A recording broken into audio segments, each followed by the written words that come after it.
In this video, we'll cover the 7 important steps you need to take before starting a successful Merch by Amazon print-on-demand account.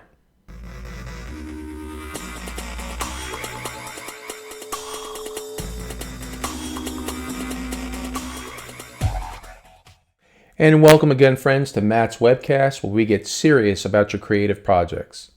Friends, I've been with Merch by Amazon since the very beginning, and I've learned 7 important lessons I'd like to pass along to you. These 7 steps will prevent you from making any big mistakes that can impact your Merch by Amazon experience. And as always, I have notes and links in the description below to use as a resource. All right, let's start with step number 1, copyrights and trademarks. Folks, don't be a copycat. Don't think that you can find an image that's successful or a product that's successful and just essentially steal it. And I know no one in my audience would do that, but you would be shocked at the lack of original thought. And you'll see it as soon as you get involved. As soon as something gets the attention of the marketplace, there are endless copycats. Now, on one level, it's not really that harmful. You can put a slight variation in an image or a color or change happy to glad or something like that. But on another level, when you start to use people's titles to books or film or celebrity information, things that have already been in the movie theaters, things that are already commercially successful, you should stop and ask yourself, why is that successful? And chances are, if it is successful, they've already locked down the trademarks and copyrights for that. So my first suggestion is to get a healthy paranoia about anything that you haven't completely and originally thought of yourself, and search the patent office and do a search for trade names, trademarks, things like that.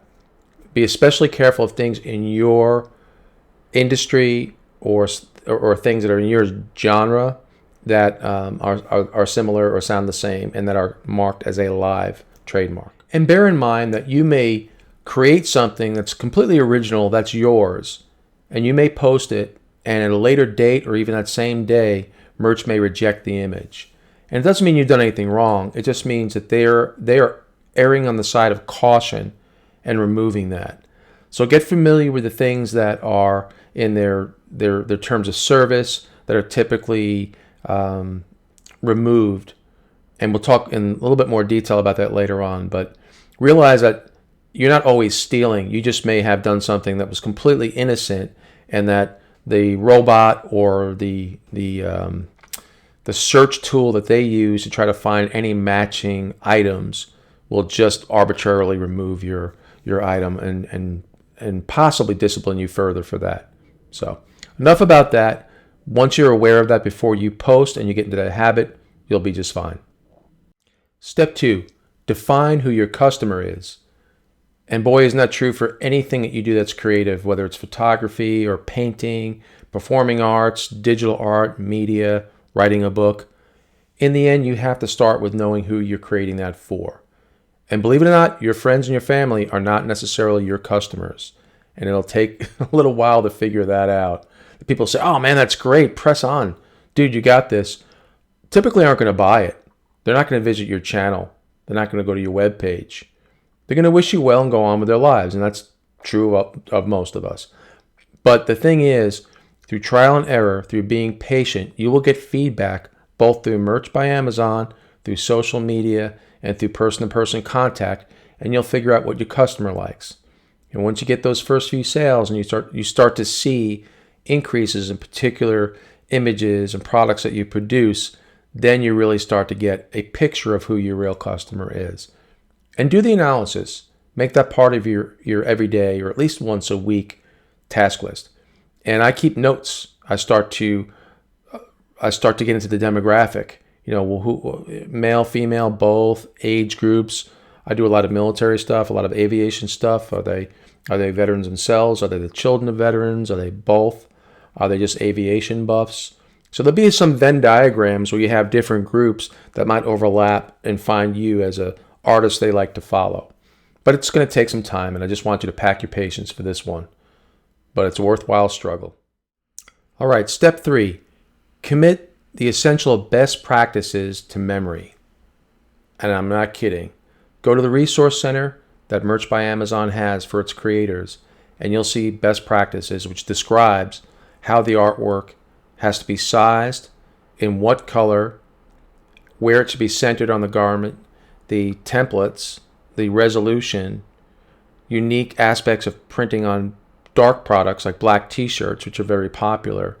Whole bunch of stuff in there. And if you don't have previous graphic design experience, that is a good crash course in essential graphic design for print on demand. Nothing's more frustrating than when you create an epic masterpiece and you were just excited, it's midnight, and you finally upload that image and you find out that what it looks like on the real product, either through a customer, through your own experience, or even how it looks online, just doesn't match what you thought it was going to be. And that comes down to discipline. So set yourself up for success, check out the best practices, and even if you're an experienced designer, there's always something there. There's always a fundamental step that's good to be reminded of, and get that ready. If you have to, print off a copy and have it next to you as you work on it as a quality control check. Step 4 is closely related to Step 3. And Step 4 is once you've determined what kinds of products you want to create for, then what you do is you take those best practices and you turn them into a workflow. And what I mean by that is that you can take your program, and in my case, it's Affinity Designer. It may be Adobe Illustrator for you, maybe Inkscape or another free option. And you create artboards, you create templates. And in those templates, in those settings, you plug in all the things that Merch requires.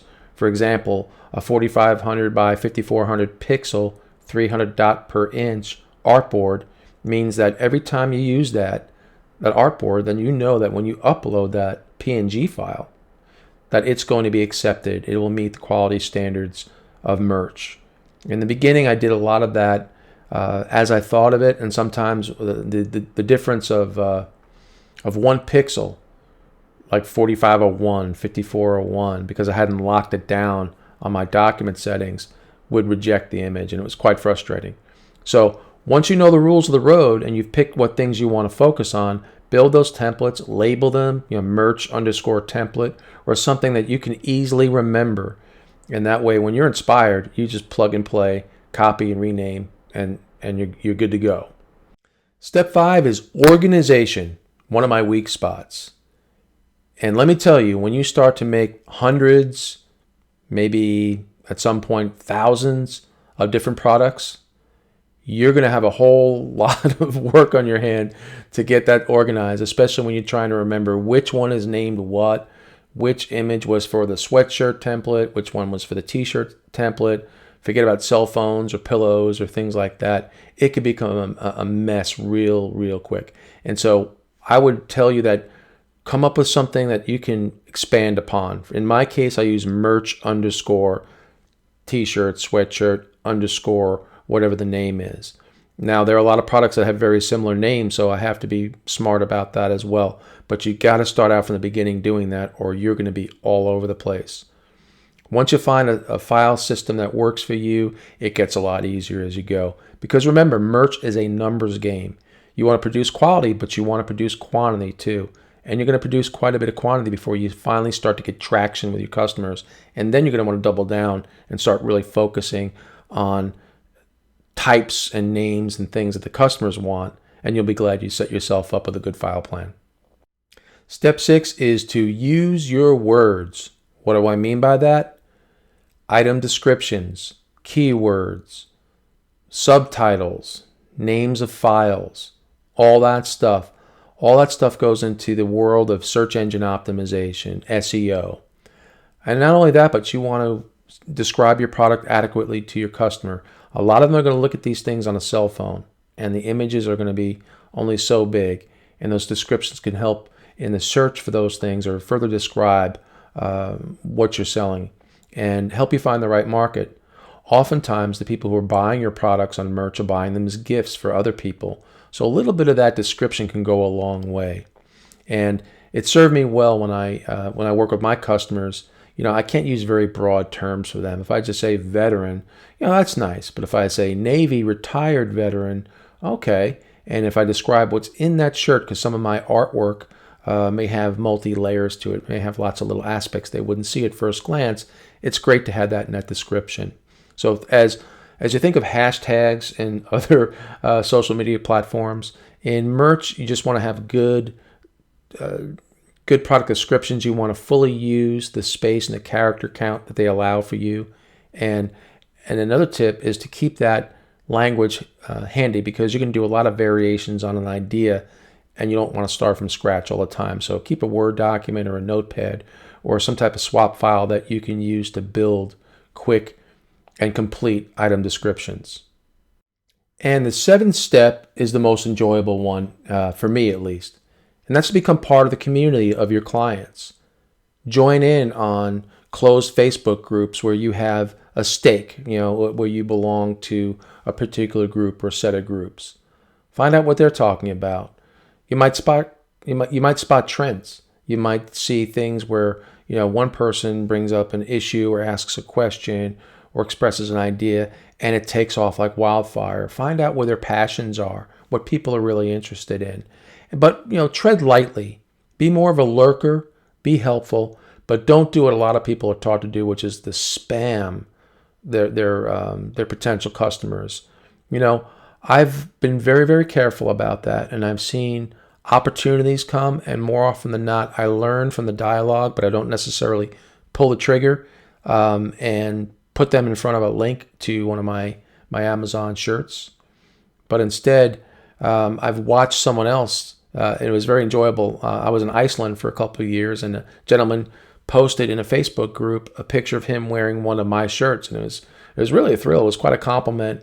And someone, right away, they asked, "Where do I get that shirt?" Or could you get one with Keflavik instead of Rockville, Iceland on there? And I was ready. I had my files. I knew right where to go. And I put a link and I said, "Here you go." They may not have even known that I was the artist, but they were very grateful. And I sold about a half dozen Iceland shirts that night. So this is the most fun. It's getting to know your customers, getting to serve your customers, getting in that dialogue. But remember, don't start spamming people. Listen to people, respond to what they want, learn more about what they want. Be a partner that way. And here's a bonus tip. Once you've mastered those 7 steps, or at least become comfortable with them, realize you've created a product you can sell over and over again. You can do this on other print-on-demand platforms. For me, Merch by Amazon is by far my most popular, my most productive, most profitable print-on-demand service that I use. But I've been involved with 7 or 8 over the years. But I also post on others because I don't have all my eggs in one basket. And some attract different kinds of customers more than others. So you can scale up. You can duplicate products based on the work you've already done. So your organization will set you up for success.